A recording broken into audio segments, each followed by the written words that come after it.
Jesus everyday ശ്രദ്ധിക്കുന്ന എല്ലാവരും ഞങ്ങളുടെ കുടുംബാംഗങ്ങളാണ്. കുടുംബാംഗങ്ങളോട് വ്യക്തിപരമായ കുറേ കാര്യങ്ങൾ കൂടി പറയാനുണ്ട്. അത് ബൈബിളിൽ നിന്ന് മാത്രമല്ല, ഭൂമിയുടെ അറ്റത്തോടെ യേശുവിൻ്റെ സുവിശേഷം എത്തിക്കാൻ നമുക്ക് അഭിഷേകവും കൃപയും മാത്രം പോരാ, നല്ല ആരോഗ്യം ആവശ്യമാണ്. എല്ലാ ദിവസവും രാവിലെ എഴുന്നേൽക്കുമ്പോൾ ഈ പുതിയ വർഷത്തിൻ്റെ ആദ്യത്തെ ആഴ്ചയിൽ എനിക്ക് നിങ്ങളോടൊരു ഉപദേശം തരാനുള്ളത്, നിങ്ങൾ വ്യായാമം ചെയ്യണം. ഈ പുതിയ ആഴ്ച മുതൽ തുടങ്ങണം.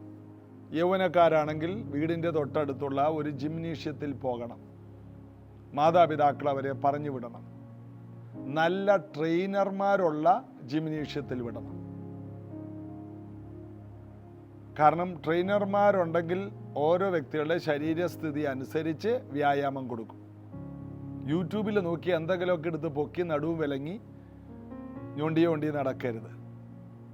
അവർ പറഞ്ഞത് ഇവർ പറഞ്ഞതൊക്കെ കേട്ട് വാങ്ങിച്ച് കഴിച്ച് പൈസയും കളയരുത്, ശരീരവും ചീത്തയാക്കരുത്. മസിൽ പെരുപ്പിക്കാനല്ല, നല്ലൊരു ആരോഗ്യം വേണം. ഭൂമിയുടെ അറ്റത്തോളം പോകാൻ ആരോഗ്യം ആവശ്യമാണ്. അതുകൊണ്ട് രാവിലെ എഴുന്നേൽക്കുമ്പോൾ 20 മിനിറ്റ് മുതൽ ഒരു മണിക്കൂർ വരെ, നിങ്ങൾ കുറഞ്ഞത് 20 മിനിറ്റ്, 1 മണിക്കൂർ വരെ നിങ്ങൾ വ്യായാമം ചെയ്തിരിക്കണം. നമ്മുടെ ശരീരം ദൈവത്തിൻ്റെ മന്ദിരമാണ്. കിട്ടുന്നതെല്ലാം ദൈവം തന്നു എന്ന് പറഞ്ഞ് വിട്ടുവാരി തിന്നിട്ട് ഷുഗറും കൊളസ്ട്രോളും പിടിപ്പിക്കുന്ന ഒരു രീതി ഈ വർഷം ഉണ്ടാകരുത്. കൊളസ്ട്രോളും ഷുഗറും എല്ലാം വ്യായാമത്തിലൂടെ കൺട്രോൾ ചെയ്യുക. മരുന്ന് കഴിക്കാൻ ഒരിക്കലും ഇതിൻ്റെ പുറകെ പോകരുത്. മധുരങ്ങൾ കഴിയുന്നതും ഒഴിവാക്കുക. ലഡു, ജിലേബി ഇതുപോലെയുള്ള ഭക്ഷണം നമ്മുടെ ശരീരത്തിന് ഒരു പ്രയോജനവും തരുന്നില്ല. അമിതമായി ചോറ് തീറ്റ നിർത്തുക. പച്ചക്കറി കൂടുതൽ ഉപയോഗിക്കുക. പഴവർഗ്ഗങ്ങൾ, അത് ആപ്പിൾ കഴിക്കണമെന്നില്ല. ആപ്പിളിന് 280 രൂപയാണെങ്കിൽ പപ്പായക്ക് വെറും 40 രൂപയേ ഉള്ളൂ. അത് വാങ്ങി കഴിക്കുക. മധുരക്കിഴങ്ങ് ഒത്തിരി നല്ലതാണ്, അത് പുഴുങ്ങി തിന്നുക. വൈകിട്ട് 6 മണി 7 മണിക്ക് ശേഷം ഭക്ഷണം കഴിക്കരുത്. രാവിലെ ഒരു 7 മണി വരെ, അപ്പോൾ ഒരു 12 മണിക്കൂർ നമുക്ക് ഫാസ്റ്റിംഗ് കിട്ടും. അത് നമ്മുടെ ശരീരത്തിന് ഒത്തിരി നല്ലതാണ്. ശരീരത്തിൻ്റെ വെയിറ്റ് കൂടരുത്. കാൽമുട്ടിന് വേദനയുണ്ടാകും, നടക്കാൻ ബുദ്ധിമുട്ടുണ്ടാകും. ശരീരത്തിൻ്റെ ഭാരം കൂടുമ്പോൾ കാലിങ്ങനെ വളയാൻ തുടങ്ങും. ശരീരത്തിൽ എന്ന് നീർക്കെട്ടും അസുഖവുമായിട്ട് നടക്കാനുള്ളതല്ല. ഇത് പറയാൻ കാരണം, ഇതൊക്കെ ചെയ്ത ആളാണ് ഞാൻ. നടുവിന് ബെൽറ്റ് ഇട്ട് നാളുകൾ നടന്നയാളാണ്. ഒരു ഷൂ ഇടാനോ സോക്സ് ഇടാനോ കഴിയാതെ കഷ്ടപ്പെട്ടയാളാണ്. വളരെ ബുദ്ധിമുട്ടുകളായിരുന്നു ശരീരത്തിന്. എന്നാൽ ഒരു ദിവസം രാവിലെ PG വർഗീസ് അങ്കിൾ എന്നെ വെളുപ്പിന് 4 മണിക്ക് വിളിച്ചു. 4 മണിക്ക് വിളിച്ചിട്ട്, നിങ്ങളൊരു ദൈവദാസനാണോ? ഞാൻ ഞെട്ടിപ്പോയി. വെളുപ്പിന് 4 മണിക്ക് ഞാൻ പ്രാർത്ഥിക്കാനിരിക്കുമ്പോൾ ദൈവം നിങ്ങളുടെ മുഖം കാണിച്ചു. നിങ്ങൾ ശരീരത്തെ സൂക്ഷിക്കുന്നില്ല. ദൈവത്തിൻ്റെ മന്ദിരം നശിപ്പിക്കരുത്, വ്യായാമം ചെയ്യുക എന്ന് പറഞ്ഞ് ഫോൺ കട്ട് ചെയ്തു. ഞാൻ കിടന്നുറങ്ങി. 5 മണിയായപ്പോൾ ഭാര്യയെ വിളിച്ചിട്ട് പറഞ്ഞു, ഞാൻ കിടന്നുറങ്ങുമ്പോൾ PG വർഗീസ് അങ്കിൾ ഇങ്ങനൊരു കാര്യം പ്രവചനമായി പറഞ്ഞു. എൻ്റെ ഭാര്യ പറഞ്ഞു, നിങ്ങൾ പോയി കൊളസ്ട്രോൾ ചെക്ക് ചെയ്യാൻ പറഞ്ഞു. ഞാൻ ചെക്ക് ചെയ്തപ്പോൾ 530 കൊളസ്ട്രോൾ. മരുന്നുകൾ കഴിക്കുകയാണ്. ആരോഗ്യം പോയി, ശരീരം ക്ഷീണിച്ചു, വല്ലാത്തൊരു ശരീരമായി. എന്നാൽ പതുക്കെ പതുക്കെ അതൊരു ദൈവാലോചനയായി ഏറ്റെടുത്ത് വ്യായാമം ചെയ്ത് 3 വർഷം വീട്ടിനകത്ത് ചെറുതായിട്ട് വ്യായാമം ചെയ്ത് വ്യായാമം ചെയ്യുന്ന ഒരു സ്ഥലത്ത്, ഒരു ട്രെയിനിങ് സെൻ്ററിൽ ചെല്ലും വരെ അവിടെ എത്താനുള്ള ആരോഗ്യം ഉണ്ടാക്കിയിട്ട് അവിടെ ചെന്നു. കാരണം അവിടെ ചെല്ലാനുള്ള ആരോഗ്യമില്ലായിരുന്നു. അതിന് 3 വർഷം എടുത്തു. അപ്പോൾ എന്തോ ഒരു ആരോഗ്യം പോയി. അപ്പോൾ ഒരു ദൈവ പൈതൽ അറിയണം, നമ്മുടെ ശരീരം നമ്മൾ സൂക്ഷിക്കണം. 20 മിനിറ്റ് മുതൽ 1 മണിക്കൂർ വരെ. ജീസസ് എവരിഡേ ശ്രദ്ധിക്കുന്ന എല്ലാവരും വ്യായാമം ചെയ്യുക, ആരോഗ്യം സംരക്ഷിക്കുക. ദൈവം വിളിക്കുമ്പോൾ വിളിക്കട്ടെ. ദൈവം വിളിക്കും വരെ നല്ല ആരോഗ്യത്തോടെ ജീവിക്കാൻ കർത്താവ് കൃപ തരട്ടെ. നിങ്ങൾക്കിതിനെക്കുറിച്ച് കൂടുതൽ അറിയണമെങ്കിൽ വ്യക്തിപരമായിട്ട് എനിക്കൊരു ഓഡിയോ ഇട്ടാൽ മതി. എന്ത് ചെയ്യണമെന്ന് എനിക്കറിയാവുന്നത് പറഞ്ഞു തരാം. ഇന്ന് എൻ്റെ ആരോഗ്യ പ്രശ്നങ്ങളെല്ലാം മാറി. എനിക്കൊരു ക്ഷീണവും ഇല്ല, ഒരു മരുന്നും കഴിക്കേണ്ട ആവശ്യമില്ല. ഫ്രഷായി 2 വർഷമായിട്ട് വളരെ ബലമുണ്ട്. ഞാനിത് മറ്റുള്ളവരോട് പറഞ്ഞു, ഒത്തിരി പേരെ പ്രോത്സാഹിപ്പിച്ചു. ചിലരെടുത്തു, ചിലത് വിട്ടു, ചിലർ ചിരിച്ചു. എങ്കിലും ഞാനിത് തുടരുന്നു. നിങ്ങളിത് ചെയ്യുക. കർത്താവ് അനുഗ്രഹിക്കട്ടെ. ആരോഗ്യമുള്ള ശരീരത്തോടെ നമുക്ക് ചേർന്ന് പാടി യേശുവിനെ ആരാധിക്കാം. സ്തുതിഗീതം പാടി പുകഴ്ത്തിടുന്നേ മാനുവേലനെ, ദൂതർ സ്തുതിച്ചു വാഴ്ത്തും സുന്ദരന മണവാളനെ. സ്തുതിഗീതം പാടി പുകഴ്ത്തിടുന്നേ മാനുവേലനെ,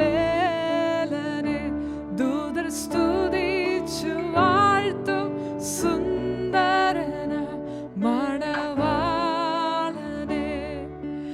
അകൃത്യങ്ങളകറ്റിയെന്ന ശുദ്ധിയെ നീക്കി ആനന്ദ സന്തോഷമെന്നകമേ തന്നരുളി. അകൃത്യങ്ങളകറ്റിയെന്ന ശുദ്ധിയെ നീക്കി ആനന്ദ സന്തോഷമെന്നകമേ തന്നരുളി. ആദിവ്യ തേജസ്സിൻ അഭിഷേകത്താൽ എന്നും ജയത്തോടെ നടത്തിയിടുന്നു. ആദിവ്യ തേജസ്സിൻ അഭിഷേകത്താൽ എന്നും ജയത്തോടെ നടത്തിയിടുന്നു. സ്തുതിഗീതം പാടി പുകഴ്ത്തിടുന്നേ മാനുവേലനെ, ദൂതർ സ്തുതിച്ചു വാഴ്ത്തും സുന്ദരന മണവാളനെ. സ്തുതിഗീതം പാടി പുകഴ്ത്തിടുന്നേ മാനുവേലനെ, ദൂതർ സ്തുതിച്ചു വാഴ്ത്തും സുന്ദരന മണവാളനെ. അവനെന്റെ രക്ഷകൻ, അവനെനിക്കുള്ള ബലമുള്ള ഗോപുരമാപത്തിൽ സങ്കേതം. അവനെന്റെ രക്ഷകൻ, അവനെനിക്കുള്ള ബലമുള്ള ഗോപുരമാപത്തിൽ സങ്കേതം. അവന്റെ ചാരെ ഓടിയണഞ്ഞവർക്കാശ്വാസമനുദിനവും. അവന്റെ ചാരെ ഓടിയണഞ്ഞവർക്കാശ്വാസമനുദിനവും. സ്തുതിഗീതം പാടി പുകഴ്ത്തിടുന്നേ മാനുവേലനെ, ദൂതർ സ്തുതിച്ചു വാഴ്ത്തും സുന്ദരന മണവാളനെ. സ്തുതിഗീതം പാടി പുകഴ്ത്തിടുന്നേ മാനുവേലനെ, ദൂതർ സ്തുതിച്ചു വാഴ്ത്തും സുന്ദരന മണം. അവനെന്റെ രക്ഷകൻ, അവനെന്റെ രക്ഷകൻ, അവനെനിക്കുള്ള ബലമുള്ള ഗോപുരം ആപത്തിൽ സങ്കേതം. അവനെന്റെ രക്ഷകൻ, അവനെനിക്കുള്ള ബലമുള്ള ഗോപുരമാപത്തിൽ സങ്കേതം. അവന്റെ ചാരെ ഓടിയണഞ്ഞവർക്കാശ്വാസമനുദിനവും. അവന്റെ ചാരെ ഓടിയണഞ്ഞവർക്കാശ്വാസം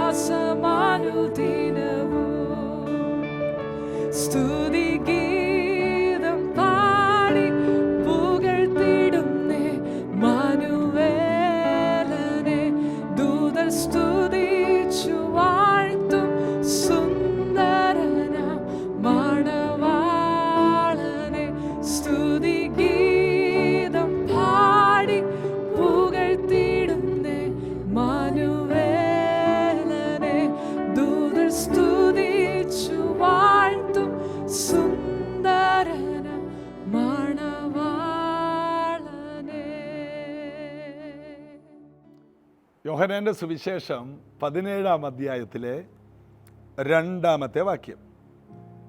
നീ അവന് നൽകിയിട്ടുള്ളവർക്ക് എല്ലാവർക്കും അവൻ നിത്യജീവനെ കൊടുക്കേണ്ടതിന് നീ സകല ജഡത്തിന്മേലും അവന് അധികാരം നൽകിയിരിക്കുന്നല്ലോ.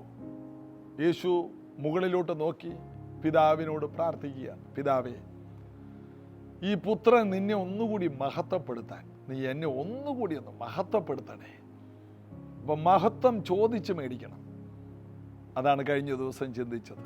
എന്നിട്ട് പറയുകയാണ്, പിതാവേ, നീ അവന് നൽകിയിട്ടുള്ളവർക്ക് എല്ലാവർക്കും അവൻ നിത്യജീവനെ കൊടുക്കേണ്ടതിന് നീ സകല ജഡത്തിന്മേലും അവൻ അധികാരം നൽകിയിരിക്കുന്നല്ലോ.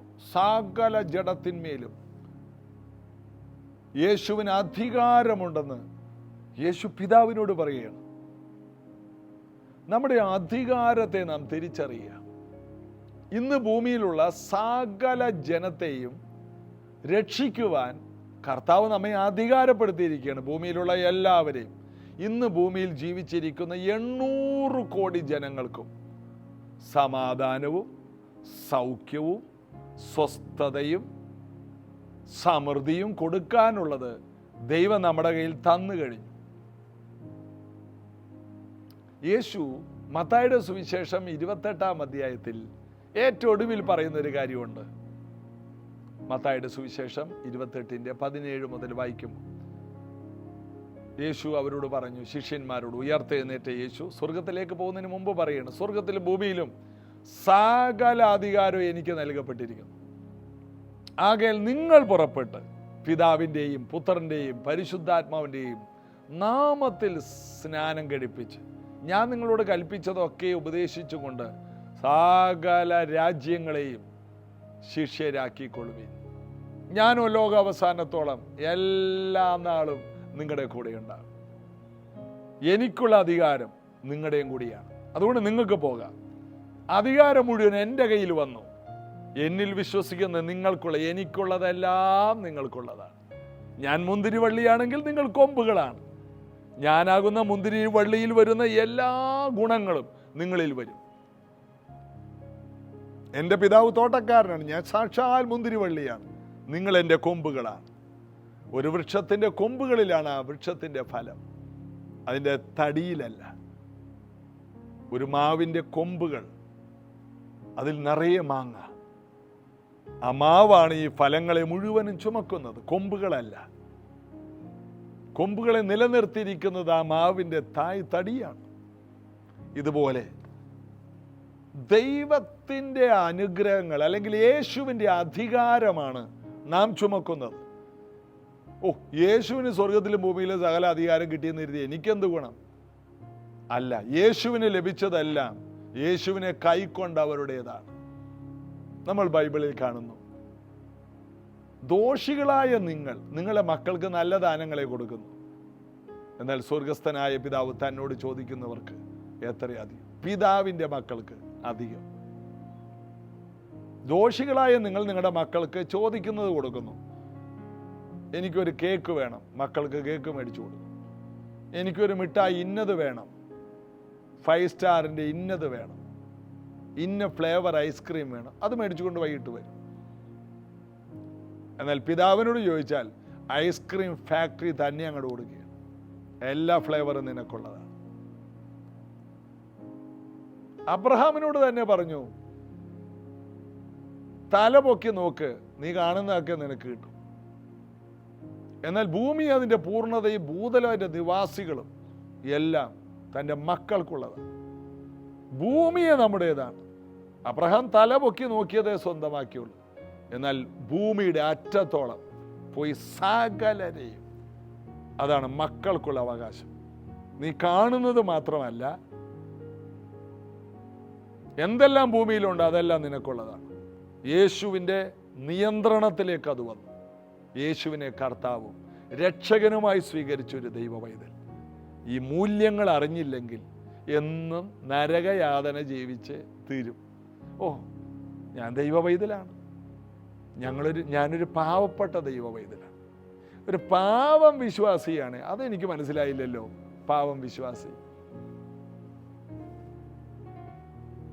ഒരു വലിയ രാജ്യത്തെ വലിയൊരു രാജാവിൻ്റെ മോൻ പറയാണ്, ഞാനൊരു രാജാവിൻ്റെ പാവപ്പെട്ട മോനാണ്.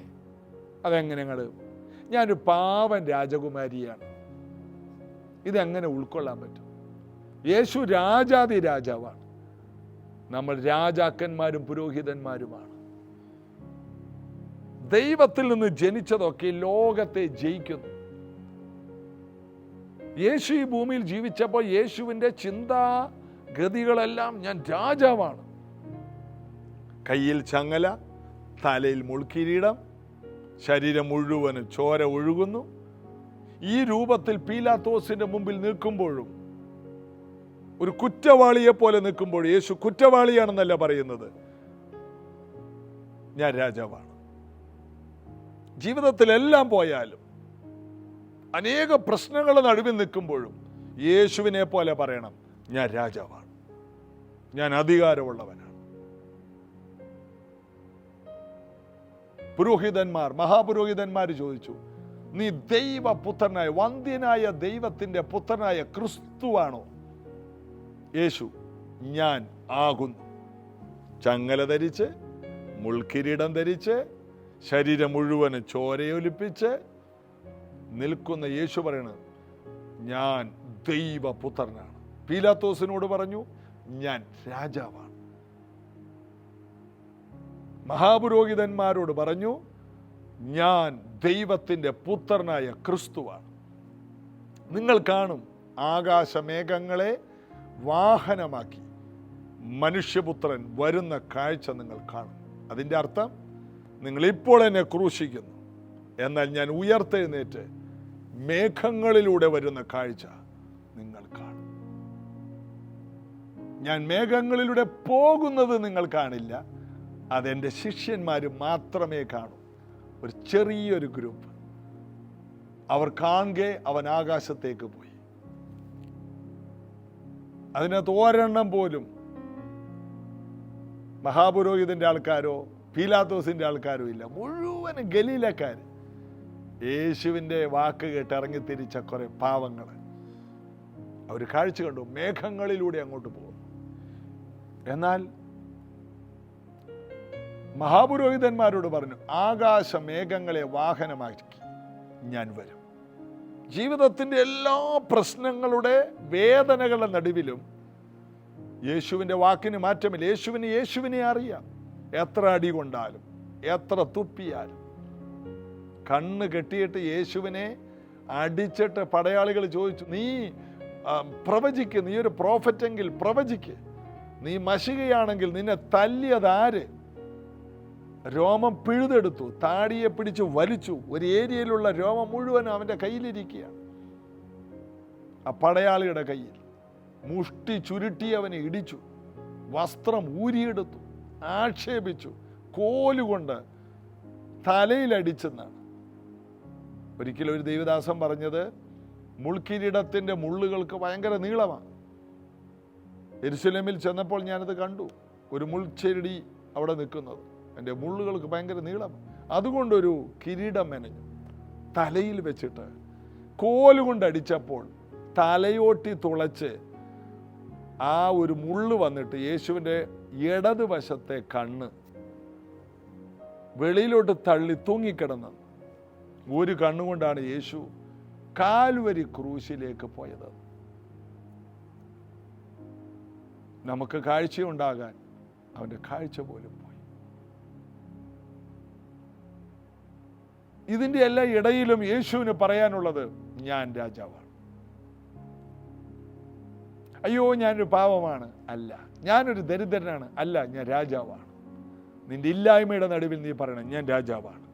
കടക്കെണിയിൽ നിൽക്കുമ്പോൾ പറയണം, ഞാൻ രാജാവാണ്. വാടക വീട്ടിൽ നിന്ന് വാടക കൊടുക്കാനില്ലാതെ ഇറക്കി വിടുമ്പോഴും പറയണം, ഞാൻ രാജാവാണ്. കടത്തിണ്ണെ കിടന്നാലും നീ പറയണം, ഞാൻ രാജാവാണ്. കയ്യിലും കാലിലും ചങ്ങല വന്നാലും, ഇല്ലാത്ത കേസുകളിൽ കുടുങ്ങി നീ കുരുക്കിപ്പെട്ടാലും പറയണം, ഞാൻ രാജാവാണ്. നീ ആരാണെന്നുള്ള സത്യം നീ നിന്നോട് തന്നെ പറയണം, നിന്നെ കാണുന്നവരോട് പറയണം. യേശു പറഞ്ഞു, സത്യത്തിന് സാക്ഷി നിൽക്കാൻ ഞാൻ വന്നിരിക്കുന്നു. ഞാൻ രാജാവാണ്. ഞാൻ ആകാശ മേഘങ്ങളെ വാഹനമാക്കി വരും. എൻ്റെ വാഹനം ഏലിയാവിനെ പോലെ ചുഴലിക്കാറ്റല്ല, ഞാൻ ആകാശ മേഘങ്ങളെ വാഹനമാക്കും. ആകാശത്ത് നിന്ന് ഓടിക്കൊണ്ടിരിക്കുന്ന വാഹനത്തിൽ വരെ എനിക്ക് സഞ്ചരിക്കാൻ കഴിയും. അത് കാണിക്കുവാൻ ശിഷ്യന്മാരെ കടലിൻ്റെ മീതെ നടന്ന് കാണിച്ചു. കടൽ പോലും യേശുവിന് വാഹനമായി മാറി. തിരമാലകളുടെ മുകളിൽ നിന്ന് ഇനി ഞാൻ ചെയ്യാൻ പോകുന്നത് ആകാശ മേഘത്തിൻ്റെ മുകളിൽ ഞാൻ വരും. എനിക്ക് മേഘം ഒരു വിഷയമല്ല, ഭൂമി ഒരു വിഷയമല്ല, പ്രപഞ്ചം ഒരു വിഷയമല്ല. ഞാൻ പ്രപഞ്ചത്തിൻ്റെ രാജാവാണ്. രക്ഷിക്കപ്പെട്ട ഒരു ദൈവ പൈതൽ മറ്റുള്ളവരെ പോലെ ഭൗതിക ലോകത്തിൽ എങ്ങും എത്തിയില്ലെങ്കിലും അപ്പോഴും ഈ സത്യം പറയണം, ഞാൻ രക്ഷിക്കപ്പെട്ട ദൈവ പൈതലാണ്. ഞാൻ അധികാരമുള്ള വ്യക്തിയാണ്. ഞാൻ അഭിഷേകമുള്ള വ്യക്തിയാണ്. എല്ലാം ഉണ്ടായിട്ട് പറയാനിരിക്കുന്നവരുണ്ട്. നിന്റെ മൂക്കി പല്ല് മുളച്ചാലും പറയില്ലെന്ന് പണ്ടാരോ പറഞ്ഞവർ. മൂക്കിൽ പല്ല് മുളക്കിയൊന്നുമില്ല, ഒരു ചൊല്ലാണ്. എല്ലാം ആയിട്ട് പറയാൻ നിൽക്കരുത്. നീ പറഞ്ഞ് എല്ലാം വരും. വിളിച്ചു വരുത്തണം, ഞാൻ രാജാവാണ്, ഞാനൊരു അഭിഷിക്തയാണ്, ഞാനും എൻ്റെ കുടുംബവും ദൈവത്തെ സേവിക്കും, എൻ്റെ കുടുംബം ഉയരും, ഞാൻ രാജാവാണ്, ഞാൻ വീണ്ടും ജനിച്ച വ്യക്തിയാണ്. ഇവിടെ നമ്മൾ വായിച്ച രണ്ടാമത്തെ വാക്യം, നീ അവന് നൽകിയിട്ടുള്ളവർക്ക് എല്ലാവർക്കും അവൻ നിത്യജീവനെ കൊടുക്കേണ്ടതിന് നീ സകല ജഡത്തിന്മേലും നീ അവന് അധികാരം നൽകിയിരിക്കുന്നു. രാജാതി രാജാവ്, രാജാവിന് അധികാരം കൊടുത്തിരിക്കുക. ശ്രേഷ്ഠ ഇടയൻ കൊച്ചിടയന്മാർക്ക് അധികാരം തന്നിരിക്കുക. എൻ്റെ കുഞ്ഞാടുകളെ മേയ്ക്കുക. ഞാൻ രാജാവാണ്. ദാവീദിനെ രാജാവാണെന്ന് ഉറപ്പിച്ചു. എങ്ങനെ? ദാവീദ് അനേക വേദനകളിലൂടെ കടന്നുപോയി. ദാവീദിനെ ആക്രമിക്കുന്നതെല്ലാം രാജാക്കന്മാരാണ്. അപ്പോൾ ദാവീദിന് മനസ്സിലായി, ഞാൻ രാജാവാണ്. രാജാക്കന്മാർ നിന്നെ ആക്രമിക്കുന്നുണ്ടെങ്കിൽ, വലിയ ആക്രമണമുണ്ടെങ്കിൽ നീ വലിയ പുള്ളിയാണ്. ചെറിയ ആക്രമണം ഉണ്ടെങ്കിൽ നീ വലിയ വ്യക്തിയൊന്നുമല്ല. നിനക്ക് വലിയ പരിശോധനയുണ്ടോ? നിന്റെ വിളി വലുതാണ്. ദാവീദിനെ ആക്രമിക്കുന്നതല്ല ശൗല്, ഫെലിസ്ത്യർ, വലിയ ആൾക്കാരാണ് ദാവീദിനെ കൊല്ലാൻ നടക്കുന്നത്. ദാവീദ് പറയും, എന്നെന്തിനെങ്ങനെ കൊല്ലാൻ നടക്കും? ഞാൻ പാവം, ഞാനൊരു ചെള്ള്. പിന്നെ മനസ്സിലായി, ചെള്ളുമല്ല, ചത്ത നായയല്ല. ദൈവം ഒരുവനെ രാജാവായി കണ്ടു. നിന്നെ ദൈവം രാജാവായി കണ്ടാൽ ആരെല്ലാം നിന്നെ നശിപ്പിക്കാൻ നോക്കിയാലും നീ രാജാവായിരിക്കും. എന്നിട്ട് ദൈവം പറയും, നിന്റെ സിംഹാസനത്തെ ഞാൻ ഉറപ്പിക്കുന്നു, നിന്റെ സിംഹാസനത്തിന് മാറ്റമില്ല. അതുകൊണ്ട് യേശു ജനിക്കുന്ന സമയത്ത്, ജനിക്കുന്നതിന് മുമ്പ് മറിയുടെ അടുക്കൽ ഗബ്രിയേൽ വന്നിട്ട് പറഞ്ഞു, നീ ഒരു കുഞ്ഞിനെ പ്രസവിക്കും, അത്യുന്നതന്റെ ശക്തി നിന്റെ മേൽ വരും, നീ ഒരു കുഞ്ഞിനെ പ്രസവിക്കും, അവൻ വലിയവനാകും, അവൻ്റെ രാജ്യത്തിന് അവസാനമില്ല. ദൈവം ദാവീദിന്റെ സിംഹാസനം അവന് കൊടുക്കും. കാരണം ദാവീദ് അവൻ്റെ സിംഹാസനം ഉറപ്പിച്ചത് ദൈവം ദാവീദിനോട് പറഞ്ഞു. എന്നാൽ ദാവീദിന്റെ സിംഹാസനം ഇല്ലാതെയായി. എന്നാൽ പറഞ്ഞവൻ തന്നെ വന്നിട്ട് ജനിച്ചിട്ട് ദാവീദിന്റെ സിംഹാസനം ദാവീദിന് തിരിച്ചു പിടിച്ചു കൊടുത്തു. പിശാച് കൊണ്ടുപോയ സിംഹാസനം ദാവീദിന് തിരിച്ചു കൊടുത്തു. വാഗ്ദത്തം, ദാവീദ് പോയാലും വാഗ്ദത്തത്തെ നിവർത്തിക്കുന്ന ദൈവത്തെ നമുക്ക് കാണാം. ഞാൻ ഒത്തിരി ദൈവത്തെ സ്തുതിക്കുന്നു. അധികാരം, ദൈവം നമുക്ക് പദവികൾ തന്നിട്ടുണ്ട്. പിതാവേ, ഈ ഭൂമിയെ മുഴുവനും നീ എനിക്ക് തന്നിരിക്കുകയാണ്. നന്ദി പിതാവേ. എല്ലാവരുടെ മേൽ നീ എനിക്ക് അധികാരം തന്നിട്ടുണ്ട്. അധികാരങ്ങളെ തിരിച്ചറിയുക, പദവികളെ തിരിച്ചറിയുക. പ്രാർത്ഥിക്കാം. കർത്താവേ, ഈ വിലപ്പെട്ട സന്ദേശം കേട്ട ഓരോ പ്രിയപ്പെട്ടവരെ ജീവിതം അത്ഭുതമായി മാറട്ടെ. ഈ പുതിയ വർഷം കേൾക്കുന്ന വചനത്തിൻ്റെ വെളിപ്പാടിൻ്റെ സത്യങ്ങളിൽ ജീവിച്ച് എല്ലാ സാഹചര്യങ്ങളെ അതിജീവിക്കാൻ, കഴുകനെ പോലെ ചിറകടിച്ച് കയറുവാൻ പുതുവർഷത്തിൻ്റെ ഓരോ ദിവസങ്ങളും ഈ മക്കൾക്ക് കൃപയുണ്ടാകട്ടെ. അനുഗ്രഹിക്കുന്നു.